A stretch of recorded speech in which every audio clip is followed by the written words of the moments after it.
세차할 때 문득 주변에서 시선이 느껴진 적 있지 않으세요? 아무 잘못도 안 했는데 뭔가 모든 사람들이 나를 쳐다보는 것 같고, 그렇다고 그 시선이 긍정적인 느낌도 아니에요.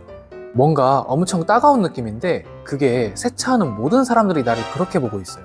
만약 그런 경험이 있다면 열의 9은 세차하는 방법이 틀린 거거든요. 여기서 세차하는데 정답이 어디 있냐 고 하시면 그것도 맞는 말이긴 해요. 세차라는 게 파고들다 보면 끝도 없거든요. 그럼 세차 한 번 하는데 5시간을 쓰고 나서도 뭔가 부족한데? 하는 광인이 돼버릴 수도 있단 말이죠. 뭐 이쯤 되면 차를 랩 씌워가지고 거실에 모셔야 하는 수준인 것 같은데요. 아무튼 저 광적인 세차 방법에 10분의 1 정도밖에 안 되는 기본적인 세차 방법만 알아도 도움이 많이 된다는 거예요. 마치 라면 봉지 뒤에 써있는 기본적인 조리 방법처럼요. 또 이 세차 방법을 알고 있는 게 단순히 광내고 때 빼는 거치대를 넘어서 자동차를 중고로 팔 때 중고차 가격 방어 같은 실용적인 부분에서도 도움이 많이 되는데요. 오늘은 이것만 지켜도 내 차 중고 가격을 떡상시키는 방법을 소개해 드리겠습니다. 가장 먼저 지켜야 할 부분은 본격적인 미트질 하기 전 프리워시로 큰 오염물을 닦아내야 하는 부분인데요. 여기서 그거 모르는 사람이 어디 있나 하는 분들이 계실 수도 있거든요. 근데 의외로 이거 모르시는 분들 꽤 많아요. 차에 거품 쭉 뿌리고 나서 바로 차를 빡빡 닦기 시작하는데 이건 뭐 거의 사포로 차를 끌어내는 수준이란 말이죠.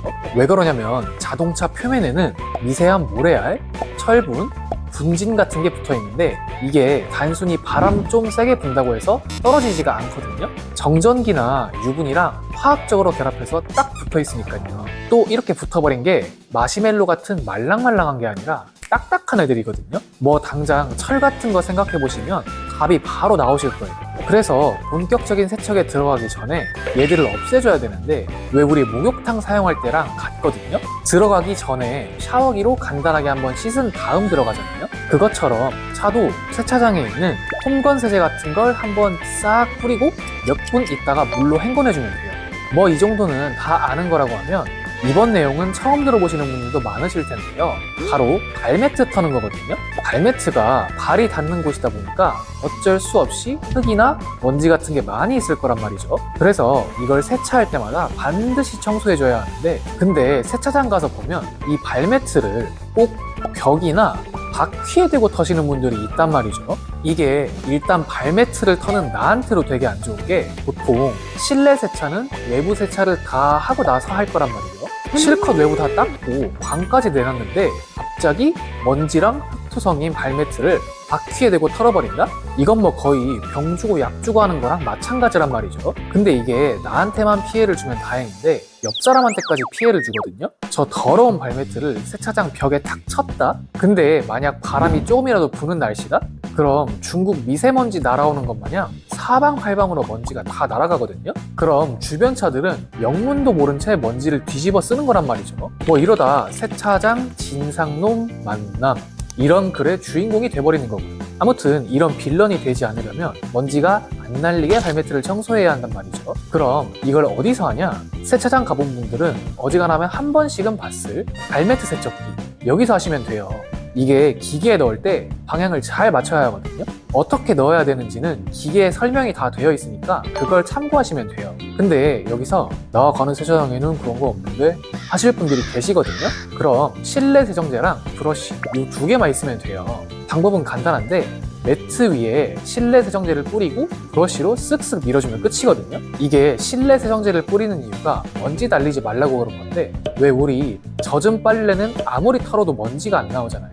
그 원리를 이용한 거라고 생각하시면 돼요. 그리고 다음은 타월을 사용할 때인데 바로 타월질을 할 때 문지르거나 힘을 줘서 누른 다음 닦지 않기예요. 이게 프리워시를 아무리 열심히 해놔도 도장면에 약간의 이물질이 남아있을 수도 있단 말이죠. 그게 아니더라도 타월 자체에 이물질이 껴있을 수도 있고요. 근데 이런 상태에서 타월을 꾹 눌러서 차를 문질러 버린다? 내 손이 움직이는 대로 기스가 생겨버리겠죠. 그래서 타월질을 할 때는 손에 힘을 빼고 세제를 흡수하거나 물기를 닦아낸다는 느낌으로 해야 해요. 만약 이것도 정 불안하시다면 타월을 그물처럼 던지시면 되는데요. 타월을 던졌다가 내 몸으로 당기면 타월이 지나오는 길에 있던 물 같은 거를 자연스럽게 흡수하기 때문에 힘들이지 않고 가장 안전하게 타월질을 할 수 있겠죠. 이건 워시미트를 사용할 때도 마찬가지인데 특히 워시미트는 차량 위에서 아래 순서로 닦아주면 좋거든요. 왜 그러냐면 상대적으로 자동차 위보다는 아래가 더러울 수밖에 없잖아요. 근데 아래를 먼저 닦은 밑으로 위를 닦아버리면 아래에 있던 크고 많은 오염물이 자동차 상단을 훑어버리고 스크래치가 날 수밖에 없겠죠. 또 중력의 영향 때문이기도 한데 아래쪽을 열심히 닦고 나서 윗부분을 닦으면 윗부분의 오염물이 아래로 다시 내려갈 거란 말이죠.